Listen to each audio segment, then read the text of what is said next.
Shalom pendengar yang dikasihi dan mengasihi Tuhan Yesus Kristus. Kita berjumpa lagi dalam program Waktu Teduh bersama Renungan Harian terbitan Yayasan Gloria. Mari kita siapkan hati untuk mendengarkan firman Tuhan. Izinkan Roh Allah memberi kita hikmat agar kita dapat semakin mengenal, mengasihi, dan memuliakan Tuhan setiap hari.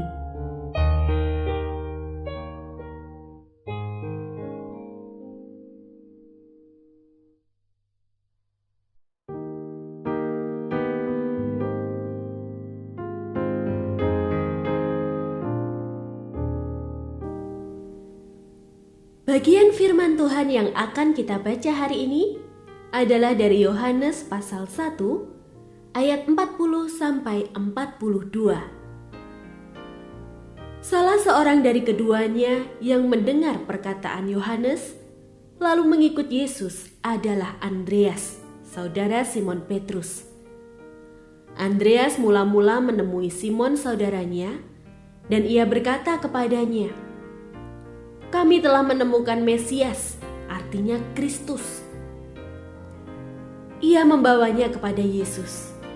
Yesus memandang dia dan berkata, "Engkau Simon anak Yohanes. Engkau akan dinamakan Kefas," artinya Petrus. Pendengar yang mengasihi Tuhan, ayat yang kita renungkan secara khusus hari ini adalah dari Yohanes pasal 1 ayat 42. Ia membawanya kepada Yesus. Yesus memandang dia dan berkata, "Engkau Simon anak Yohanes.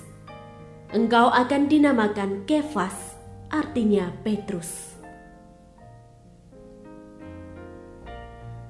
Renungan hari ini berjudul Di Bawah Bayang-Bayang. Berada di bawah bayang-bayang seseorang bisa diartikan sebagai dipandang sebelah mata atau kurang dibutuhkan. Tidak sedikit orang merasa kurang dihargai dan tidak diperlakukan dengan adil. Mereka bisa saja marah menuntut perlakuan yang sama.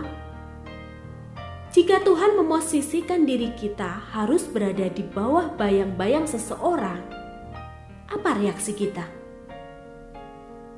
Sungguh, rasanya hanya orang-orang yang menyadari siapa dirinya di hadapan Tuhan dan rendah hati sajalah yang akan terbebas dari luka-luka hati. Sikap hati inilah yang ditunjukkan Andreas. Andreaslah yang memperkenalkan Petrus kepada Yesus. Andreas adalah mentornya Petrus. Tetapi meski demikian, nama Andreas sangat jarang ditulis dalam Alkitab. Bandingkan dengan Petrus, namanya lebih sering disebut. Petrus jauh lebih populer daripada Andreas. Andreas pun hanya dikenal sebagai saudara Simon.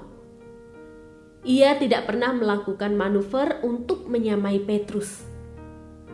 Tidak ada rasa marah, cemburu, atau iri hati menyaksikan popularitas Petrus.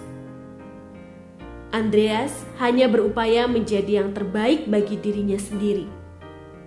Ia bersyukur dengan porsi yang sudah diberikan Tuhan kepadanya dan tetap mengerjakan dengan setia seumur hidupnya.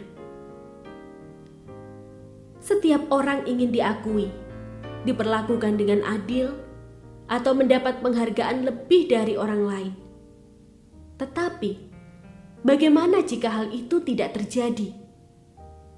Bagaimana sikap hati kita jika orang menerima perhatian dan perlakuan lebih baik daripada kita?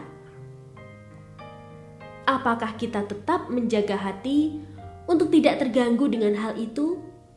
Ikut bersukacita dengan kesuksesan orang lain dan tetap mengerjakan bagian kita dengan cara terbaik dan setia?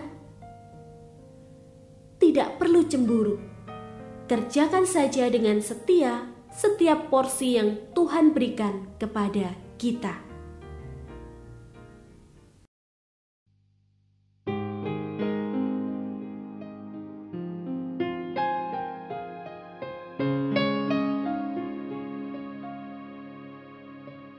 Pendengar yang mengasihi Tuhan, apakah Anda diberkati melalui renungan harian? Jadilah berkat dengan mendukung pelayanan kami. Dukungan Anda dapat disampaikan melalui rekening Bank BCA nomor 4565008880 atas nama Yayasan Pelayanan Gloria. Informasi lebih lanjut mengenai renungan harian dapat dilihat di situs web kami renunganharian.net. Tuhan Yesus memberkati dan menjadikan Anda berkat di hari istimewa ini. Shalom.